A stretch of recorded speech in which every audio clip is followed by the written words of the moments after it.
Hello everybody, welcome to the Wonky Angle where I talk about electronic music, both new and old. And today, I'm talking about the new album from Stereolab, Instant Holograms on Metal Film. Well, this is not a name I was expecting to see again in a form that I could cover in a video.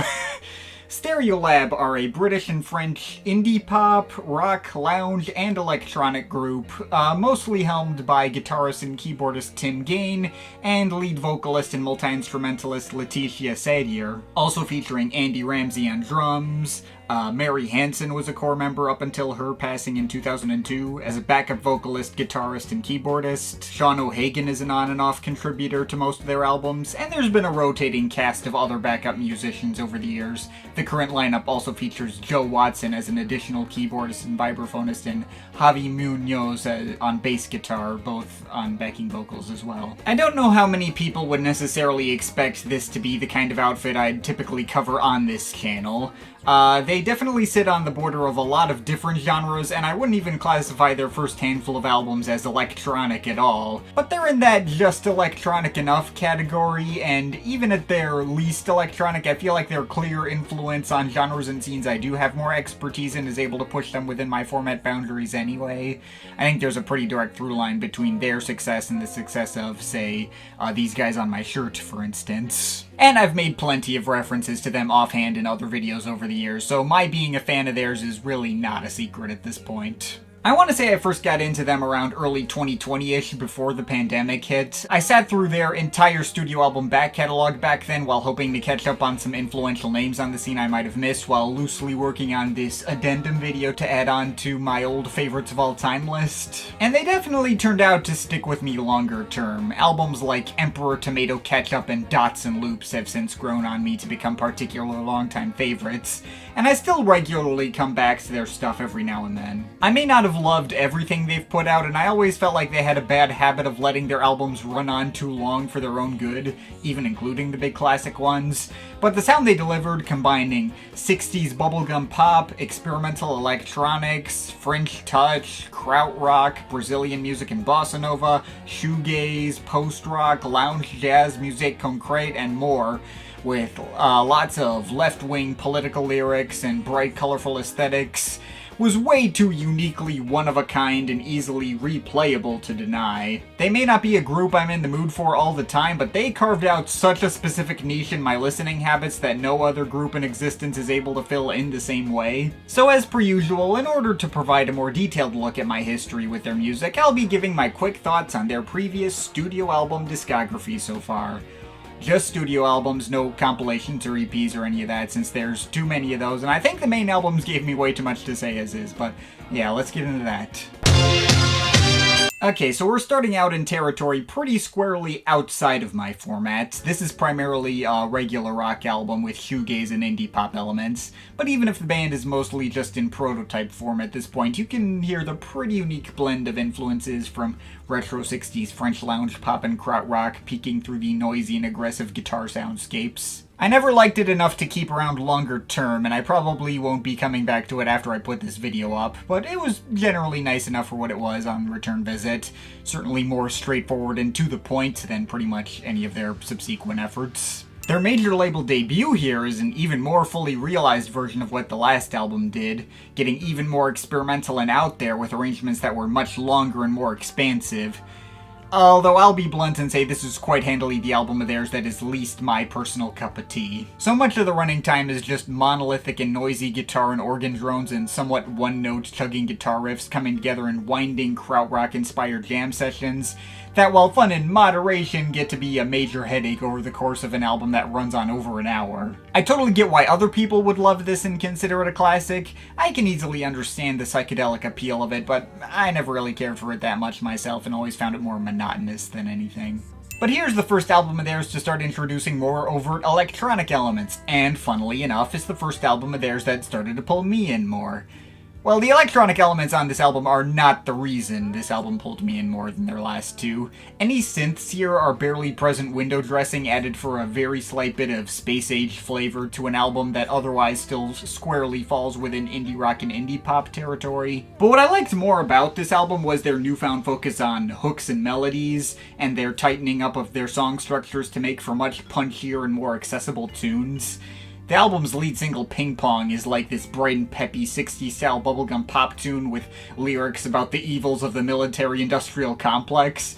Easily my favorite track they'd made up to that point. The album as a whole is a bit too samey, with too much filler for me to call properly great. Definitely could have been cut down more and made even better, but it's still quite good as is. The first album that I feel like really nailed down the trademark Stereolab sound. Okay, now this album is their first one that I think is able to cross enough into the boundaries of my review format. Still on the borders between rock and pop and electronic, but close enough to the latter in attitude and ethos where I would feel much more in my element trying to talk about it. Also, yeah, it's a classic and you probably already knew that.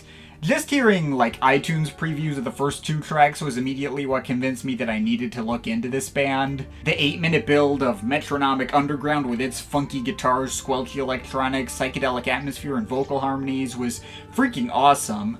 Also hearing that juxtaposed with a track like Cybele's Reverie, which has possibly the single best pop tune they've ever made, and the song most likely to pop into my head when I think about them in passing, while also featuring the best freaking string sections, just immediate chef's kiss off the bat. And while the remaining 11 tracks may not hit on the ridiculous home run level of those first two, and the very ending might be a tiny bit on the anticlimax side, they still keep delivering lots of cool twists and turns, and each track sounds different and distinct to make sure things never get boring.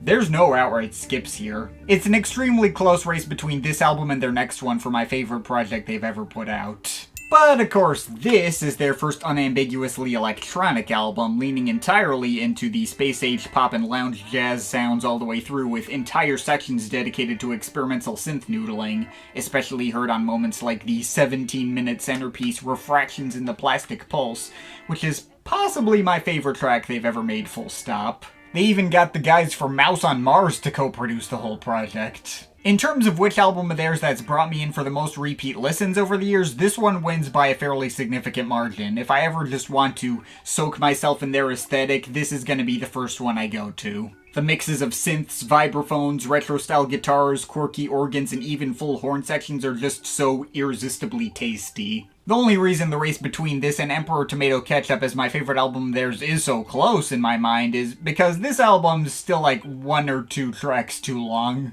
By the time I hit the evocative out-of-context but kinda redundant in-context closer Contro Natura, I'm very likely to have gotten a little sick of the sound and feel like I've had too much dessert. Emperor Tomato Ketchup, by comparison, feels denser on ideas, more well-varied, and better able to justify its length. But if I were forced to choose between the two, I'd still more likely lean towards this one on the strength of its melodic songwriting and its instrumental style being more of my usual bag. Again, you don't need me to tell you this is a classic. This and the previous album are the easiest starting points to get into the group if you've never heard anything of theirs before. With all that in mind, I'm not surprised that a lot of critics at the time got tired of their shtick after that point and started to turn on them, especially when faced with another album in the same style as Dots and Loops, which stretches on for even longer at over 75 minutes. That would be quite a demanding ask even if it wasn't a direct follow-up to an album that already felt a bit overstuffed in its own right.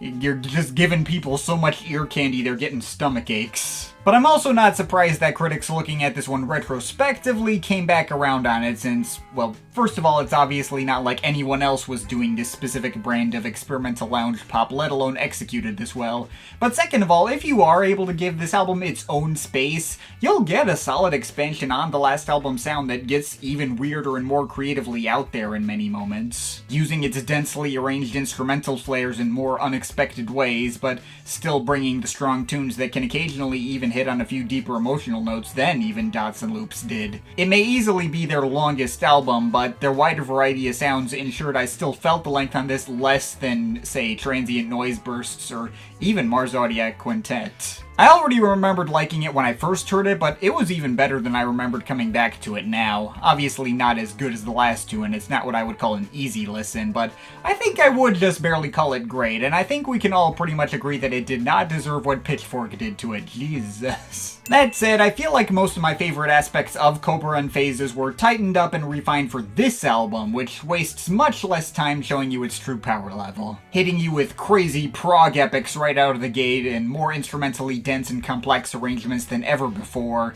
Every track has some sort of weird twist and turn to take you on or some cool instrumental flavor to throw at you, and it remains consistently exciting almost all the way through. Now, as per usual, the album does add on a few too many tracks for its own good, and this is actually one of the more egregious examples of it, since Not More Terrific Than Man feels so much like it should have just been the natural album closer, and it ends up making the remaining 3 cuts feel like bonus tracks. Even if there are plenty of fun ideas in there worth hearing too, including, I think, Mary Hansen's first and only lead vocal performance. But yeah, structural issues aside, the album still takes me on such a wild journey and has so many fascinating tunes and textures to unpack where this doesn't matter as much as it could, and it's still definitely up there with my favorite albums of theirs. I think it's actually the album I've come back to the third most, behind the 2 obvious ones. It was at this point the group went through a lot of behind-the-scenes turmoil. In 2002, Mary Hansen died in a cycling accident, and that same year, Tim Gain and Letitia Sadier ended their romantic relationship. Yeah, by the way, those two were a couple when the group started, and they even had a kid together. So, that was a mess, but you'd barely be able to tell anything had changed from how this album seems to pretty much just pick up with their usual sound as if nothing happened. Really, the only differences are that the instrumental arrangements are much more straightforward than their last 2 albums, the vocal harmonies have a little less personality to them due to having one less person contributing, and it's probably the most background music-y and least adventurous they'd put out up to that point. I mean, hey, the tunes and melodies are still good, and the tender emotional moments are still there, including a direct heartfelt eulogy to Hansen called Feelin' Triple. But this was still the first project in their catalog that didn't really try to evolve their sound or feel like it brought anything new to the table that previous albums didn't do better. It's nice, just not their most essential work if you ask me. But this album doubled down on the more straightforward pop direction Margarine Eclipse started and took it even further with even shorter and simpler tracks. Also, in my opinion, did that sound much better. The underlying song structures may not be their most imaginative or well-varied, but the tunes are all really punchy to leave enough impact despite the abbreviated runtimes. And they're all amped up with some of the most extravagant and well-textured instrumental arrangements they've delivered yet, bringing in loads of horns, flutes, strings, vibraphones, guitars, synths, and whatever else. Every mix is super dense but never feels too extra or over the top. It feels like just the right amount of instrumental detail to nail that particular personality only they can bring. When I first heard this album, I latched really hard onto the track Self-Portrait with Electric Brain, which is easily in my top 3 favorite tracks from them ever. Legit an instrumental arrangement so perfect I get jealous of it and wish I could come up with something that sounds that damn good. That track might actually be my most frequently replayed Stereolab track overall, and I often come to it just on its own to get like a quick fix of incomparably tightly constructed quirky sci-fi cartoon energy, and imagine some kind of colorful, cel-animated anime opening to go alongside it in my mind. Though anytime I put the full album on, all the other tracks are able to roughly match that track's energy in their own ways. And it's one of their few records that doesn't feel overextended or weighed down with filler, so yeah, I don't have any trouble also calling this album properly great and my personal 4th favorite album of theirs. Now, Chemical Chords was the group's swan song in spirit, and they'd announced their indefinite hiatus the year after that album came out. Though we also got this final project in 2010, which is consistently listed as a main studio album by pretty much all reliable sources. And I probably would not be mentioning it here if not for that fact. Given its inclusion of a handful of alternate versions and remixes of tracks from Chemical Chords, at best it feels more like a B-sides compilation and coda to tack onto that album rather than a significant album statement in its own right. But, you know, it's still a fun time for what it is. The opening stretch is pretty forgettable by their standards, but it gets more imaginative and interesting after that point. The Emperor Machine remix of Silver Sands, extending that track out to a 10-minute multi-phase disco jam, is pretty kick-ass. So, that finally brings us to here. It's been 15 years since Not Music came out, And while the group members have continued to remain active in that time, putting out solo and side projects as well as the occasional Stereolab B-sides and rarities compilations, also they reunited for touring back in 2019. The idea of a new studio album from them seemed like a pretty far-off idea, if not an idea that ever felt like completely impossible or off the table. I probably would have been okay had they decided not to release any more albums, since their catalog is pretty strong and sprawling as is.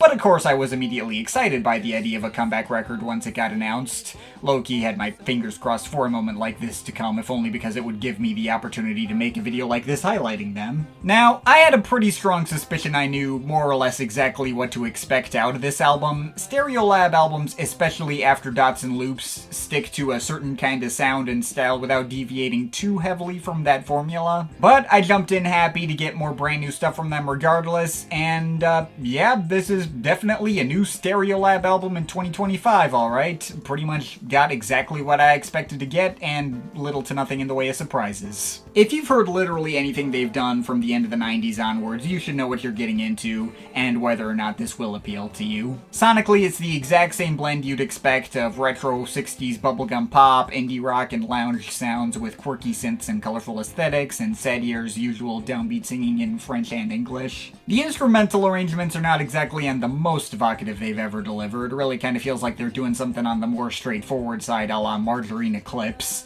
And there weren't any moments here where they totally swept me off my feet with their instrumental choices. Like a 6-minute evolving arrangement of colorful poppy guitars and synths in a primarily 5/4 groove on a track like SM Plastic Creeping Eruption. It doesn't faze me in any significant way since I've heard them do this kind of thing many times before. But obviously the instrumentals still all do well enough to add up to that trademark Stereolab sound that you'd never be able to mistake for any other musical act in the world, so it's not like this is that major a complaint. If there is something that did stand out to me about this album as feeling unique from other older projects, it's the lyrics. Stereolab have always had a socially conscious edge to their lyrics in the past, critiquing the ills of capitalism, but their typical socialist-leaning left-wing perspective hits very differently when applied to the absolute shitstorm of a political climate we live in now. Stereolab have not been living under a rock in the time since they went on hiatus, and their writing highlights right away just how much the times have changed over the past 15 years.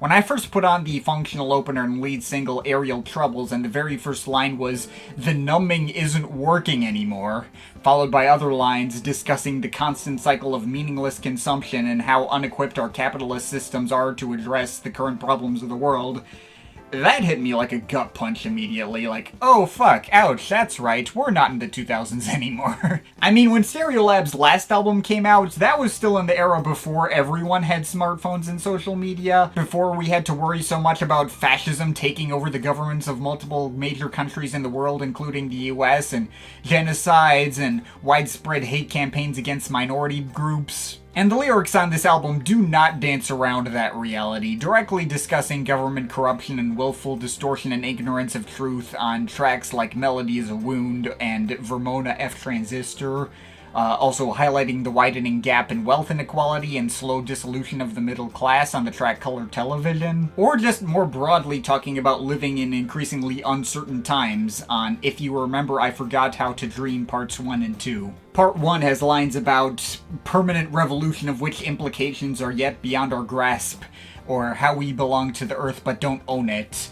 And Part 2 focuses around lines about being in a big maze and the deepest wounds of humanity and how we need to navigate that stuff anyway, saying wisdom with courage are necessary. There's a loose overarching theme of the album directly about being in the post-truth age of social media, right down to the album title kinda describing what smartphones are in the most Stereolab-ish possible way, sounding like how the future would be described 50 years ago. But obviously they're not blaming those instant holograms on metal film we have in our pockets for all the problems we have in our lives, as some artists from their generation occasionally do. First of all, they know to point the finger directly at the bourgeoisie in power and the top 0.1% who have twisted these systems to their own ends at the expense of everyone else.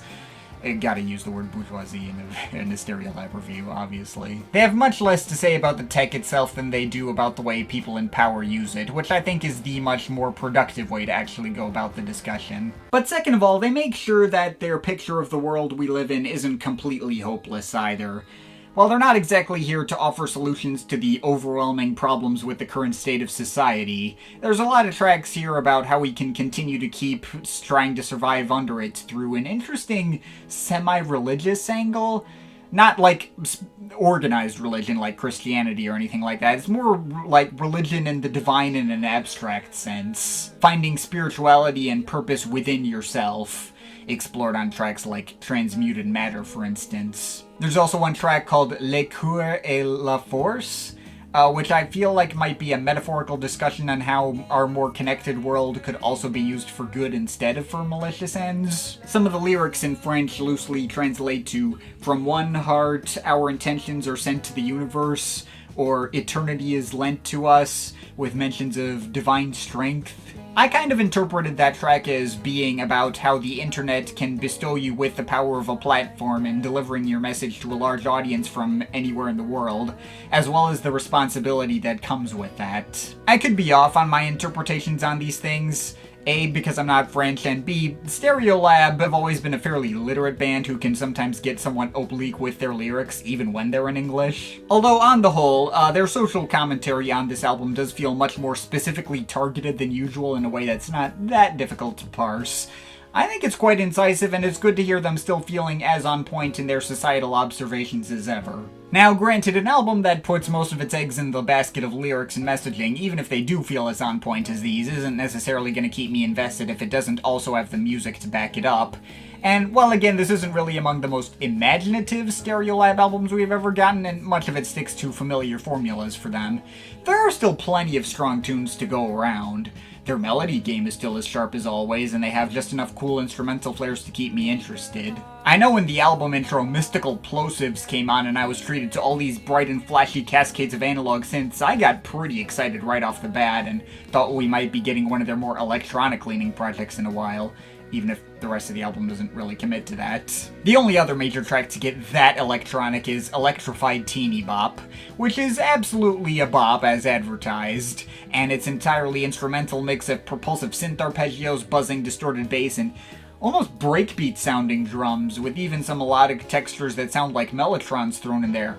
Kick-ass as hell. But even if the rest of the album tends to just focus on the kind of pop-rock lounge sound that's the status quo for most of their previous catalog, those tunes are really strong as well. In terms of the more up-tempo and peppy cuts, tracks like Aerial Troubles and Vermona F Transistor have among the strongest hooks. I'm the creator of this reality. Pretty interesting to hear them bringing in male backing vocals in a bunch of these tracks, and they also have one guest backup singer, Marie Merlet, who appears on some of these, and works as a serviceable spiritual replacement to what Mary Hansen used to bring to the equation back in the day. Melodie is a Wound is also easily the biggest grower track in the bunch. At first I was a little thrown off by like that one fake fade-out ending like 2 minutes into the track that almost sounded like an abrupt cutoff into a different song entirely. Though the more times I heard this track, the more the following mix still felt like a natural evolution of the tune that came before, and the more it felt like it made sense together. The progressive evolution of the track does make for one of the more exciting mixes on display as well. As does If You Remember I Forgot How to Dream Part 1.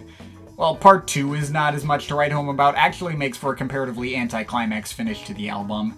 Also, these two parts feel like completely unrelated songs that don't add up to a greater whole, really. But Part 1 is great. It has this much more fast-paced backbeat that I found to be pretty striking, and one of the stronger tunes and melodies to go alongside it. That said, as good as the brighter up-tempo cuts were, I feel like the slower moments were actually a bit more consistent highlights and allowed the group to let their instrumental muscles flex a bit more.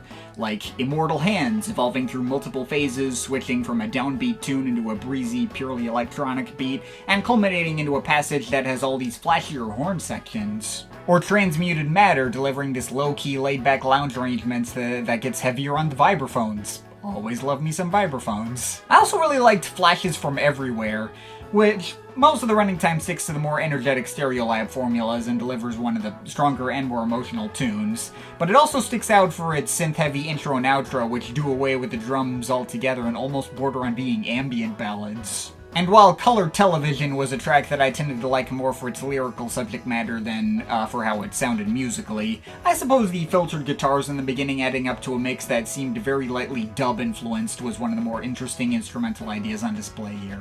So yeah, I think that's about everything I have to break down on Instant Holograms on Metal Film. No, this is not one of my new favorite albums from them, but it's certainly a serviceable comeback that lives up to what I'd want and expect out of a new comeback album from them all these years later.